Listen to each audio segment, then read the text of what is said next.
కోటి మహిళా కళాశాల నుంచి వీరనారి చాకలి ఐలమ్మ మహిళా విశ్వవిద్యాలయంగా మారిన రాష్ట్ర తొలి మహిళా విశ్వవిద్యాలయానికి అధికారిక గుర్తింపు లభించింది. తెలంగాణ గెజిట్లో ఈ విషయాన్ని రాష్ట్ర ప్రభుత్వం ప్రకటించింది. 4 ఏళ్ల క్రితమే అప్పటి యూజీన్ గుర్తింపు కోసం ప్రభుత్వం విశ్వవిద్యాలయంగా ప్రకటించినా శాసనసభలో యూనివర్సిటీ యాక్ట్ ప్రకారం బిల్లును ప్రవేశపెట్టలేదు.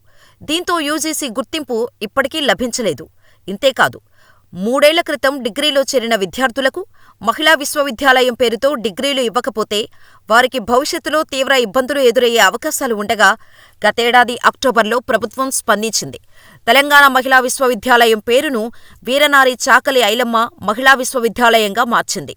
డిసెంబర్ నెలలో జరిగిన శాసనసభ సమావేశాల్లో బిల్లును ప్రవేశపెట్టింది. జనవరి 17న మహిళా విశ్వవిద్యాలయాన్ని అధికారికంగా గుర్తిస్తూ ప్రకటన జారీ చేసింది.